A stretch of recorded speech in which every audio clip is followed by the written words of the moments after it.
announces the inauguration of the Grand Egyptian Museum.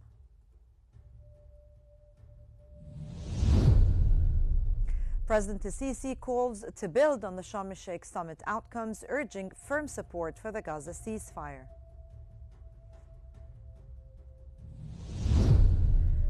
And the Egyptian Prime Minister condemns the Israeli attacks in southern Lebanon.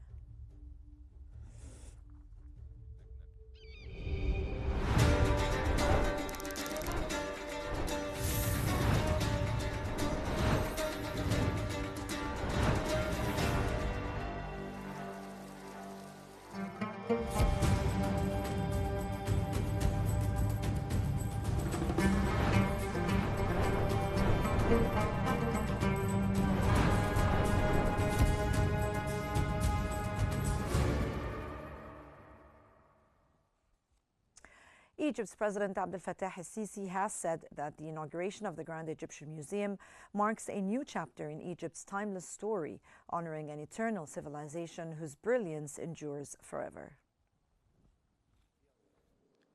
ونحن نحتفل معا بافتتاح المتحف المصري الكبير. نكتب فصلا جديدا من تاريخ الحاضر والمستقبل. في قضية هذا الوطن العريق فهذا أكبر متحف في العالم مخصص لحضارة واحدة، حضارة مصر التي لا ينقضي بهاؤها. Fireworks lit the Cairo sky and drone swarms traced pharaonic symbols as Egypt opened the Grand Egyptian Museum in a lavish ceremony after years of delays. And Egypt unveiled the Grand Egyptian Museum with a nighttime spectacle of fireworks and synchronized drones, forming hieroglyphics and royal emblems above Giza. Dignitaries and guests entered past the Ramses II Colossus before a staged program of music and multimedia mapping on the museum facade. Authorities framed the opening as a cultural milestone that anchors tourism and international partnerships in conservation and research. The complex beside the pyramids now moves into phased public access, with headline galleries and visitor routes activated following the ceremony.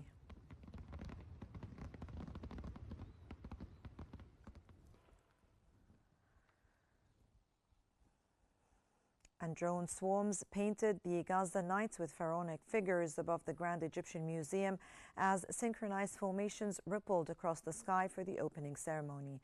And new aerial displays crowned the museum's opening with fleets of drones sketching hieroglyphic motifs, royal cartouches, and stylized deities over the plateau.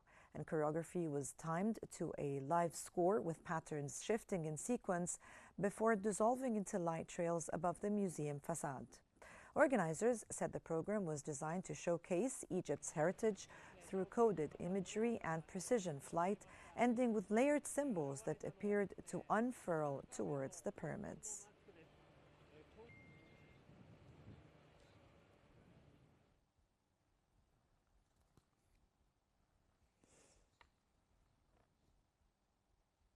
Egypt inaugurated the Grand Egyptian Museum in a spectacular ceremony led by President Abdel Fattah el-Sisi, unveiling a landmark that celebrates 5 millennia of heritage and signals a new era for culture and tourism in Gaza. Here in Giza, within sight of the pyramids, Egypt inaugurated the Grand Egyptian Museum with a spectacular ceremony led by President Abdel Fattah el-Sisi, sealing the opening of a cultural landmark decades in the making.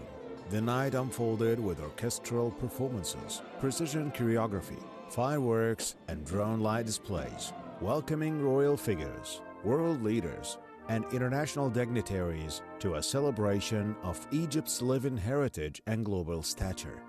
واليوم ونحن نحتفل معا بافتتاح المتحف المصري الكبير. نكتب فصلا جديدا من تاريخ الحاضر والمستقبل. في قضية هذا الوطن العريق فهذا أكبر متحف في العالم مخصص لحضارة واحدة، حضارة مصر التي لا ينقضي بهاؤها. Rising between Cairo and the desert, the museum is presented as the world's largest devoted to a single civilization.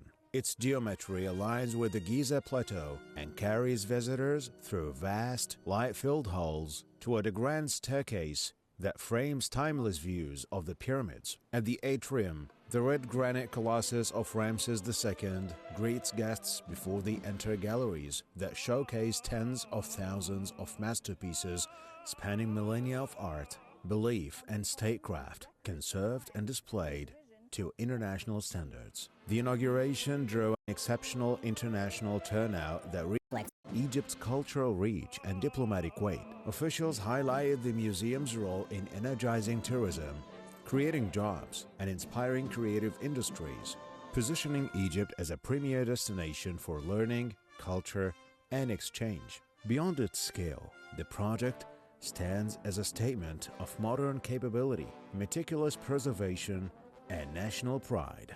This opening was more than a ceremony. It was a promise that Egypt's story is not only preserved, but presented with confidence to the world, inviting every visitor to walk through history and feel its future.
And then, of course, we have the host tonight, and I just want to thank you very much. It was a reason we chose Egypt, because you were very helpful, and very, very helpful. Everybody wanted to have this, but we really thought it was appropriate, and you are a great leader.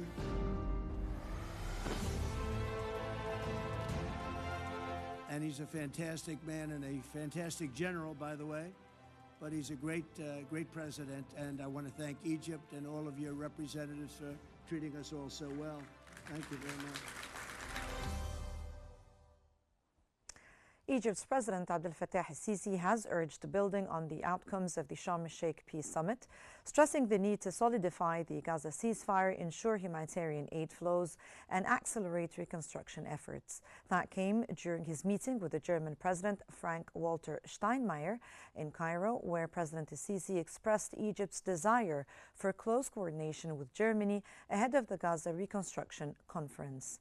The German president praised Egypt's pivotal role in mediating the Gaza ceasefire and organizing the peace summit. Both leaders reaffirmed that the two-state solution remains the sole path to achieving lasting peace and stability in the Middle East.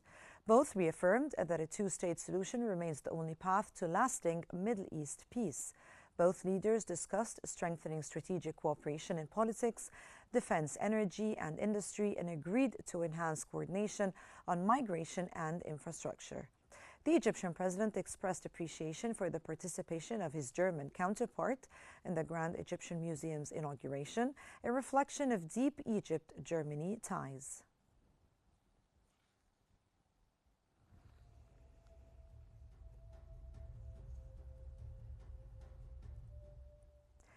Egypt has dispatched its 63rd aid convoy under the Zaid al-Izza, the provision of honor from Egypt to Gaza initiative, from Rafah to Gaza via Karam Abu Salim border crossing. And this convoy is delivering over 8,000 tons of urgent humanitarian and relief aid to Gaza. The shipment includes 5,300 tons of food and flour, 2,300 tons of medical and relief supplies, and 700 tons of fuel, underscoring Egypt's continued commitment to supporting Gaza's civilians.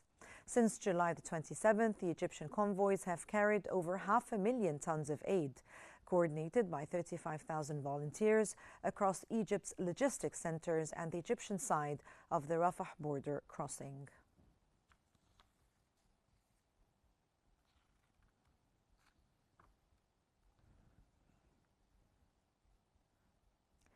And Gaza-based health authorities have announced that the death toll from the Israeli attacks on the Gaza Strip has climbed to over 68,800 and over 170,600 are wounded. The Gaza Ministry of Health has reported that hospitals in the Gaza Strip have received 7 dead and 6 others injured in the past 24 hours.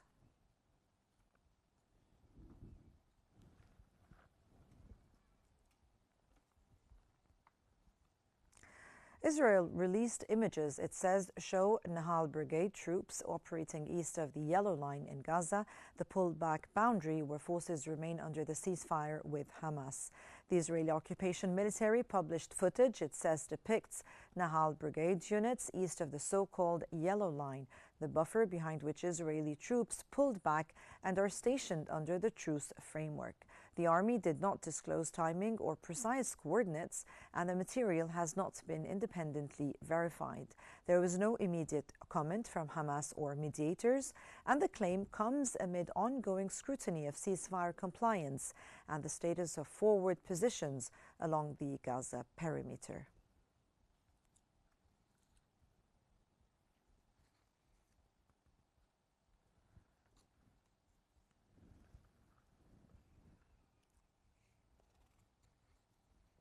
In Tel Aviv, families and supporters rallied for the return of all detainees, holding banners with their images as organizers pressed for the handover of remaining detainees' remains under the ceasefire. And dozens gathered on a central stage in Tel Aviv, displaying portraits of detainees held in Gaza and calling for their immediate return. And since the truce began, Hamas has released the 20 surviving detainees it still held and began transferring the remains of the dead through mediators. Families say identification and repatriation must accelerate, urging sustained international pressure for full accounting, medical verification, and dignified return. Mediators and humanitarian agencies are facilitating the process amid ongoing scrutiny of ceasefire compliance and access arrangements.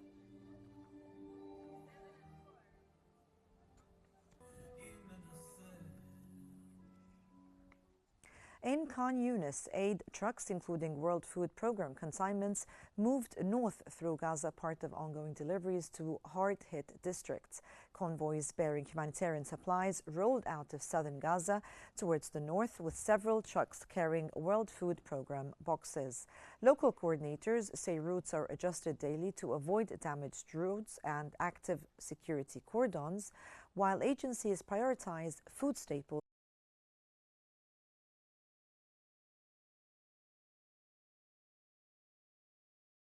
where access permits, with logistics experts cautioning that flows remain vulnerable to checkpoint delays and fuel constraints as needs outpace available stocks.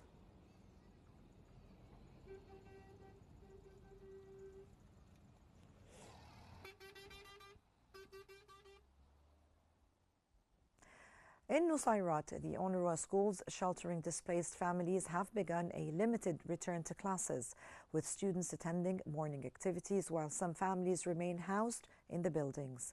At an UNRWA school-turned-shelter in Nuseirat, children lined up for morning assemblies as a phased reopening brought lessons back for the first time in months. Classrooms share corridors with relief tents and aid stores, and schedules are shortened to manage crowding and sanitation. Guardians say the restart offers structure after a long hiatus when children spend days queuing for water and food or playing in the streets.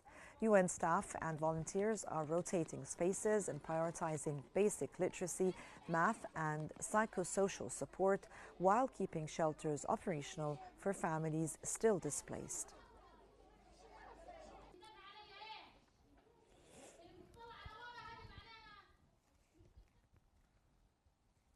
Hamas says it recovered 3 bodies of Israeli detainees in Gaza, including one identified by its sources as Colonel Asaf Hamami from the east of Khan Yunis.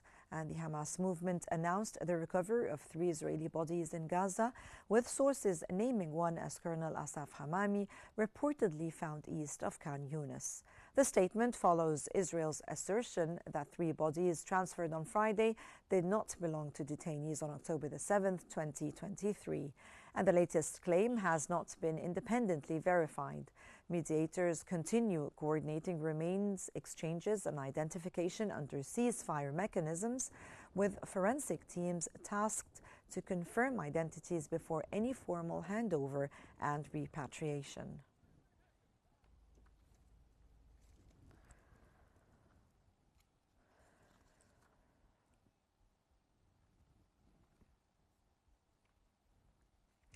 The UNRWA Commissioner General Philippe Lazzarini confirmed that the agency is providing in-person classes in Gaza for more than 25,000 children, in addition to online lessons aimed at reaching another 300,000 children. Lazzarini emphasized that literacy and education serve as a remedy for despair and psychological trauma. He explained that this major effort would not have been possible without the dedication of thousands of UNRWA teachers who prove every day that the agency continues to fulfill its mission despite the challenges.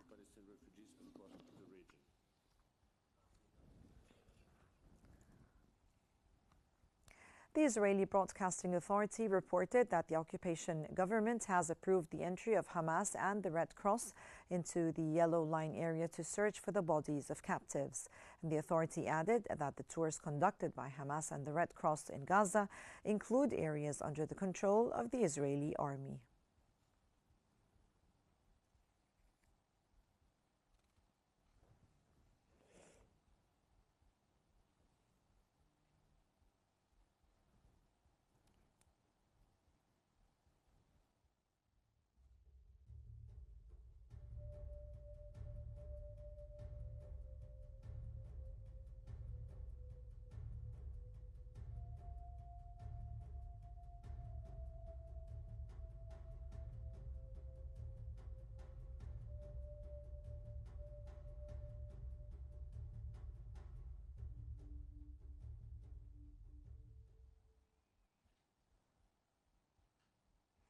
And for further analysis, we now move to Hela El-Hamalawi in our newsroom. Hela.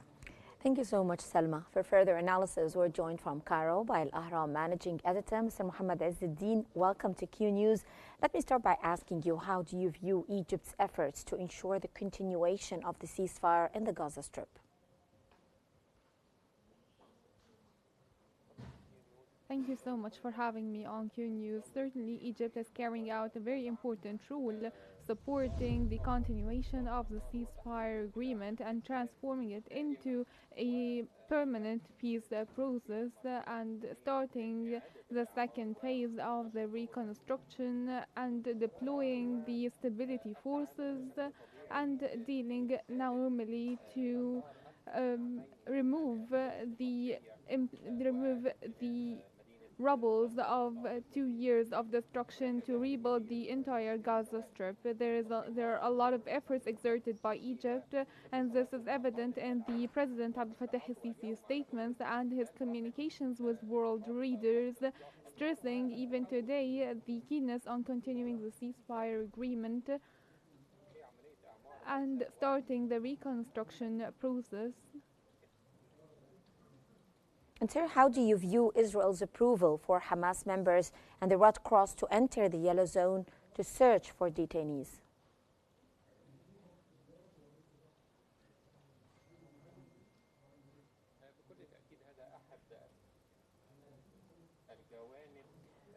Certainly, this is one of the main aspects of the Egyptian pressures on Israel and reaching an understanding as a key partner to the peace process, especially to the Palestinian cause.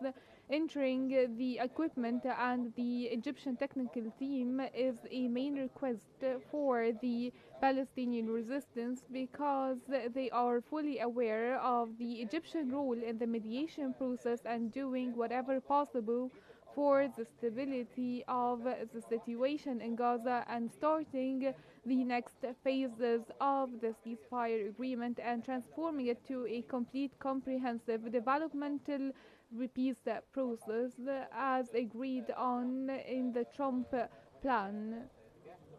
There are a lot of Egyptian efforts and the Egyptian experts and equipment are now being entered and continually looking for the remains of the Israeli detainees and also paving the roads for the reconstruction process to take place. So could we see any upcoming violations of the ceasefire from Gaza?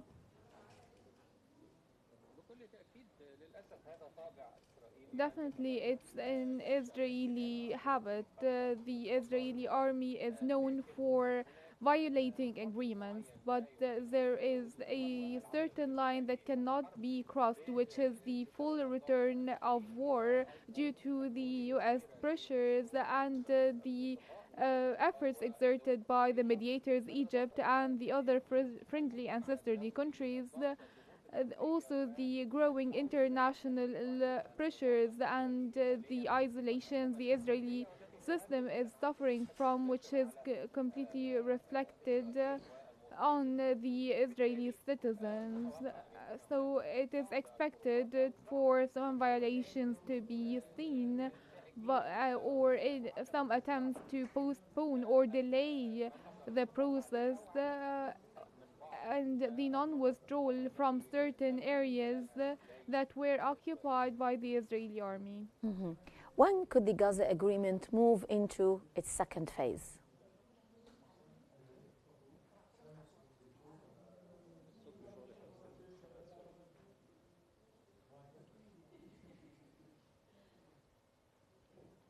Sir, I was asking you if you could hear me. When could the Gaza agreement move into its second phase? I think the humanitarian aid entry meeting the needs of the nutrition needs and also the housing equipment that Israel is still hindering and they alleging that they are being used for other purposes. It is also highly important to have forces that formed to ensure the stability and security on the Palestinian land in the Gaza Strip, as some outlaws are not paying a lot of attention to the agreement and are making benefits from the continuation of the aggressions.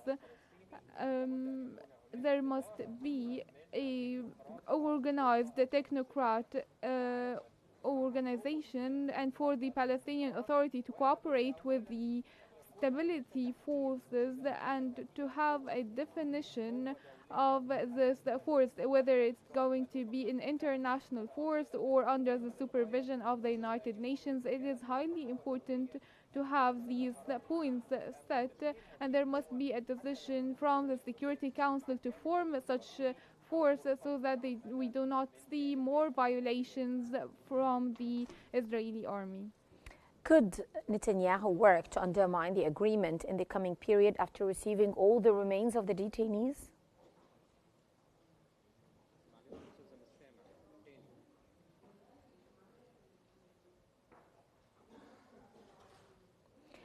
Sir, do you expect Netanyahu to work to undermine the agreement in the coming period after receiving all the remains of the detainees?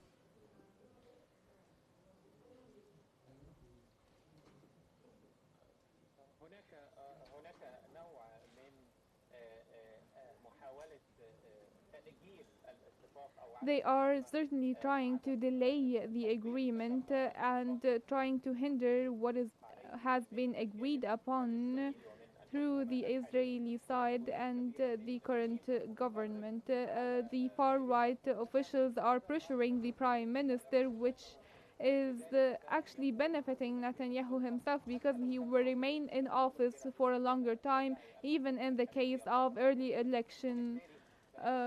So consequently, the continuation of violations and not heading to the second phase pertaining to reconstruction and rebuilding, that requires a lot of pressures and efforts from the international community and persistence from the U.S. administration, which is now fearing the Israeli violation to the ceasefire, as we have seen in the past few days. The U.S. Vice President and the Foreign and the State Department and the Chief of Staff are heading to Israel to discuss the political aspect to the government and to the Prime Minister position, and to follow up what has been agreed upon in the Civil Military Council, which will have a great role governing the Strip in the upcoming period in cooperation with the Palestinian Authority.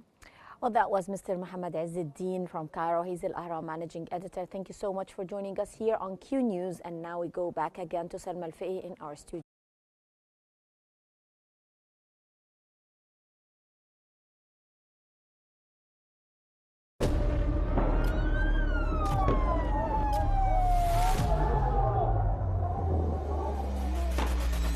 كل المستهدفين هن مدنيين. وضع شيء مرعب، شيء بخوف.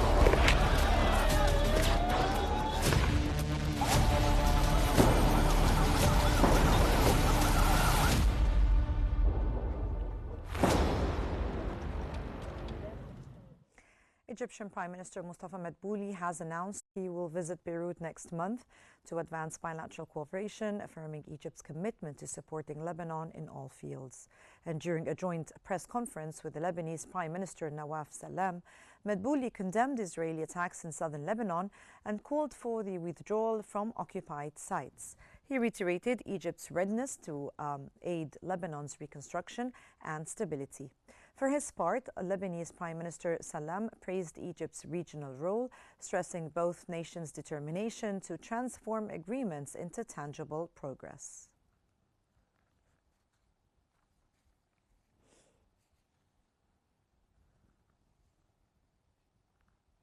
Lebanon's Prime Minister Nawaf Salam hailed Egypt's regional leadership and the Grand Egyptian Museum's opening as he and Prime Minister Mustafa Madbouli co-chaired the 10th Egypt-Lebanon Higher Committee in Cairo, announcing new agreements across key sectors.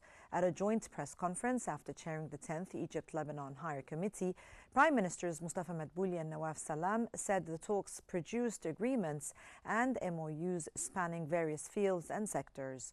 Salam praised the Grand Egyptian Museum's inauguration as a civilizational milestone and lauded Egypt's role under President Abdel Fattah el-Sisi in supporting Arab causes, foremost Palestine, and advancing regional stability. And he thanked Egypt for continued political and diplomatic backing to Lebanon, emphasizing a partnership rooted in long cultural ties and a shared commitment to turn understandings into deliverables that benefit citizens in both countries.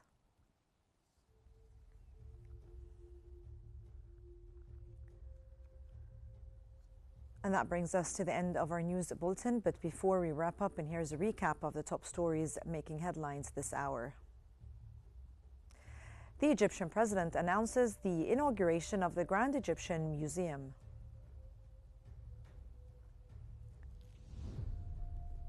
President el-Sisi calls to build on the Sharm el-Sheikh summit outcomes, urging firm support for the Gaza ceasefire.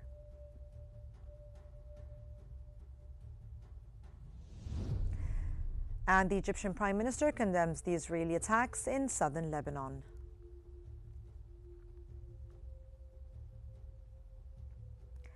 And for more stories and live updates, do follow Q News on YouTube, Facebook, X, Instagram, and TikTok at Q News EG. And from all of us here, thank you for watching and stay tuned for more news on Q News.